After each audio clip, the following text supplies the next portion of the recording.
Z dynasty episode 7 की शुरुआत होती है और हमें सबसे पहले टियानयू टेम्पल का एक बंदा बताया जाता है जो कि जुई की सिस्टर से लड़ रहा होता है और जुई की सिस्टर को एकदम कड़ी टक्कर दे रहा होता है। लेकिन जुई की सिस्टर टियानयू टेम्पल के इस बंदे पर भारी पड़ रही होती है। लेकिन इतने में यहाँ पर एक लड़का और एक लड़की वे दोनों और आ जाते हैं और ये दोनों चलते हैं तो टियानयू टेम्पल के वाले बंदे की मदद करने लगते हैं, जिस वजह से जुई की सिस्टर को पीछे हटना पड़ता है। अब इतने में यहाँ पर ये चारों के चारों आपस में बात करने लगते हैं। जुई की बहन चलती है तो ये दोनों बंदे यहाँ पर एक लड़का और एक लड़की यहाँ पर आए हैं ना टियानयू टेम्पल वाले बंदे की मदद करने के लिए। इन दोनों से पूछने लगती है कि ऐसा लगता है कि तुम किंगयू सेक्ट से हो। किंगयू सेक्ट का एक बंदा हमारे डीमन सेक्ट में भी आज से 10 साल पहले ज्वाइन हो गया था, तुम्हें पता है ना। ऐसा लगता है कि इस जंगल में जो ट्रेजर आने वाला है उसका बेसब्री से इंसान इंतजार कर रहे हैं। लेकिन चाहे कुछ भी हो जाए एक ट्रेजर तुम इंसानों के हाथों में तो बिल्कुल भी नहीं लगने वाला। और भाई साहब यह कहती है, अब जुई की बहन चलती है तो दोबारा से टियानयू टेम्पल का ये बंदा और ये दोनों बंदे इन दोनों पर अटैक करने के लिए तैयारी करने लगती है। इतने में यहाँ पर टियानयू टेम्पल का एक बंदा चलता है तो ये भी तीनों के ऊपर अपनी सील चढ़ा लेता है। अब इसी के साथ सीन शिफ्ट होता है और हमें जुई और उसके ग्रैंड दादाजी को बताया जाता है जो कि चलते चलते आगे जा रहे होते हैं और उनके पीछे व्हाइट बंदा भी लगा हुआ होता है। अब ये आगे जा ही रहे होते हैं तभी यहाँ पर जुई के दादाजी चलते हैं तो उन्हें कुछ अनुभव होता है, इसलिए वो जुई से थोड़ी दूरी पर आ जाते हैं क्योंकि यहाँ पर जुई के दादाजी से मिलने के लिए घोस्ट किंग आया हुआ था। अब जैसे यहाँ पर घोस्ट किंग आता है ना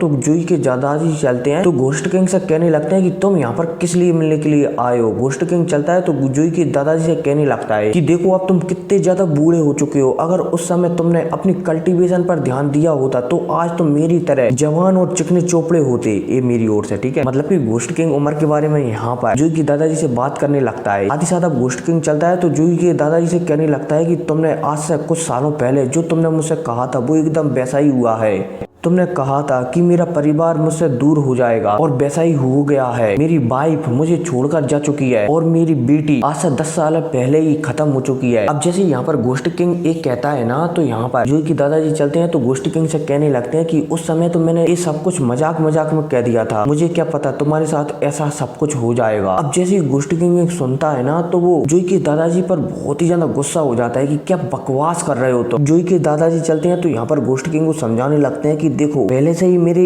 एक पाँव तो कब्र में लटका हुआ है, इसलिए अगर मैं मर भी जाऊं तो भी मुझे कोई भी गम नहीं है, इसलिए तुम्हें शायद मुझे छोड़ देना चाहिए। घोस्ट किंग जब जुई की दादाजी की बात सुनता है ना तो वो जुई के दादाजी को छोड़ देता है और यहाँ से जाने लगता है। लेकिन जाते जाते वो जुई की दादाजी को धमकी देकर जाता है कि दोबारा से मेरी आंखों के सामने मत आना वरना तुम जिंदा भी नहीं बचोगे। और यह कहती घोस्ट किंग यहाँ से चला जाता है। अब इतने में यहाँ पर जुई आती है और वो अपने दादाजी से बातचीत करने लगते है कि दादाजी ये घोस्ट किंग कौन है, ऐसा वैसा जेबो। लेकिन जुई के दादाजी जुई को कुछ भी नहीं बताते घोस्ट किंग के बारे में। अब इसी के साथ दोबारा से सीन शिफ्ट होता है और हमें प्याओ की आंटी को बताया जाता है जो कि एक बंदे से बात कर रही होती है कि जब हमारे लीडर घोस्ट किंग को सियाओ फैन पर पूरा यकीन हो ही गया तो सियाओ फैन को वो सब कुछ सच सच क्यों नहीं बता देते कि हमारा जो घोस्ट क्लैन है उसकी स्ट्रेटजी मतलब की क्या प्लान है उनके बारे में बता क्यों नहीं देते। ये बंदा चलता है तो यहाँ पर सियाओ की आंटी से कहने लगता है कि भले ही सियाओ फैन हमारे घोस्ट किंग में पिछले 10 सालों से रह रहा है लेकिन उसके अंदर जो खून है ना वो अभी भी इंसानों का है, इसलिए उस पर पूरी तरीके से यकीन नहीं किया जा सकता। सियाओ की आंटी चलती है तो वो भी समझ जाती है। अब इसी के साथ सीन सब होता है और फिर हमें जू किंग को बताया जाता है जो की हमारे सियाओ फैन का पीछा कर रही होती है। जू किंग चलती है तो अपनी पावर बढ़ाती है, मतलब की रफ्तार बढ़ाती है और सियाओ फैन को पकड़ लेती है और उसकी पीठ पर तलवार रखकर उसे कहने लगते है कि मुझे तुम्हारा चेहरा देखना है, चेहरा बताओ। सियाओ फैन चलता है तो अपना फेस बता देता है जू किंग को। अब जैसे ही जू किंग सियाओ फैन का फेस देखती है ना इतने में हमें आस पीस में मतलब कि आस पीस का वातावरण बताया जाता है कि आसमान में बिजलियां चमकने लगी हैं, चारों तरफ तूफान उठने लगे हैं, जिस वजह से आस पीस में जितने भी बंदे थे ना वो सारे के सारे एक दिशा में जाने लगते हैं जिस दिशा में जू किंग और सियाओ फैन थे। और तो और जुई की बड़ी बहन जो टियानयू टेम्पल और किंगयू सेक्ट के उन दोनों स्टूडेंट से लड़ रही थी ना वो भी जब इस एनर्जी को देखती है ना, इतनी सारी बिजलियों को चमकती हुई दिखती है ना तो वो भी तेजी से उसी दिशा में आगे बढ़ने लगती है। अब इसी के साथ सीन सब होता है और हमें सियाओ फैन और जू किंग को बताया जाता है जो कि एक दूसरे को दिख रहे होते हैं। जू किंग चलती है तो सियाओ फैन से पूछने लगती है कि जब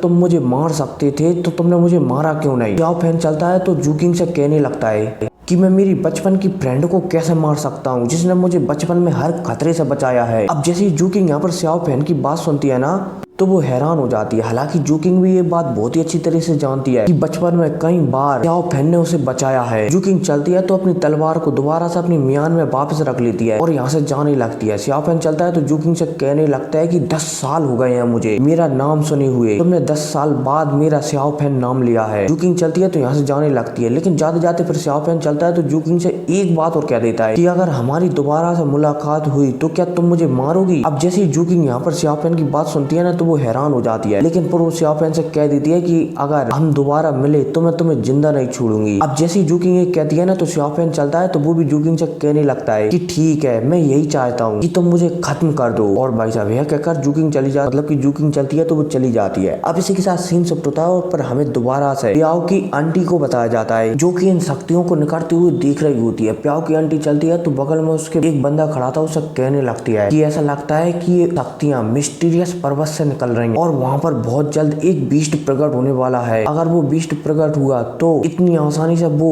किसी को भी ट्रेजर नहीं लेने देगा। ये बंदा चलता है तो यहाँ पर कहने लगता है कि कोई बात नहीं, उस पर्वत पर जो भी बीस्ट होगा ना उसे हम संभाल सकते हैं, लेकिन हमें फिलहाल के लिए बीच में टांग नहीं अड़ाना चाहिए क्योंकि घोस्ट किंग ने हमें बीच में टांग अड़ाने से मना कर रखा है। अब इसी के साथ सीन शिफ्ट होता है और दोबारा से हमें जोई की बड़ी बहन को बताया जाता है जो कि तेजी से एक दिशा की ओर जा रही होती है जिस दिशा से ये शक्तियां निकल रही थी। बोला जाए तो बवंडर निकल रहा था, लेकिन इतने में जोई की बड़ी बहन को यहाँ पर बहुत सारे मॉन्स्टर दिखाई देती हैं, अजीब अजीब से क्रिएचर दिखाई देती हैं। जोई की बड़ी बहन यहाँ पर समझ जाती है कि ये क्रिएचर शायद इंसानों के पीछे है, इसलिए जोई की बड़ी बहन चलती है तो इन क्रिएचरों को यहाँ पर भड़काने के बाद तेजी से आगे बढ़ जाती है, मतलब इन पर थोड़ा बहुत हमला करने के बाद तेजी से आगे बढ़ जाती है। अब जैसे जोई की बड़ी बहन यहाँ से निकलती है ना तो यहाँ पर यान यू टेम्पल का वो बंदा और किंग यू सेक्ट के 2 स्टूडेंट आ जाते हैं। एक क्रिएचर जब इन दोनों को दिखते हैं ना, इन तीनों को दिखते हैं ना तो इन तीनों पर हमला करने लगते हैं। यान यू टेम्पल का ये बंदा चलता है तो अपने चारों तरफ एक सील बना लेता है ताकि वो इन क्रिएचरों के हमलों से बच सके। अब इसी के साथ सीन शिफ्ट होता है और पर हमें सियाओ फैन को बताया जाता है जो कि एक नई जगह पर आ गया है। अब जैसे ही सियाओ फैन यहाँ पर आता है ना तो उसे यहाँ पर अजीब अजीब से और बहुत ही बड़े बड़े पेड़ देखने को मिलते हैं। सियाओ फैन हैरान हो जाता है कि आखिरकार ये पेड़ हैं कैसे जो इतने बड़े हो गए हैं। सियाओ फैन चलता है तो लगातार आगे बढ़ता रहता है और एक पहाड़ के ऊपर चढ़ता जाता है अपनी लकड़ी पर बैठकर। और तो और अब सियाओ फैन जैसे जैसे आगे बढ़ता रहता है ना वैसे ही वैसे पेड़ों का कलर भी चेंज होने लगता है। पहले हरे कलर के पेड़ रहते थे, अब बेबी पिंक कलर के पेड़ रहने लगे हैं। हमारा सियाओ फैन लगातार ऐसा ही ऊपर चढ़ता रहता है,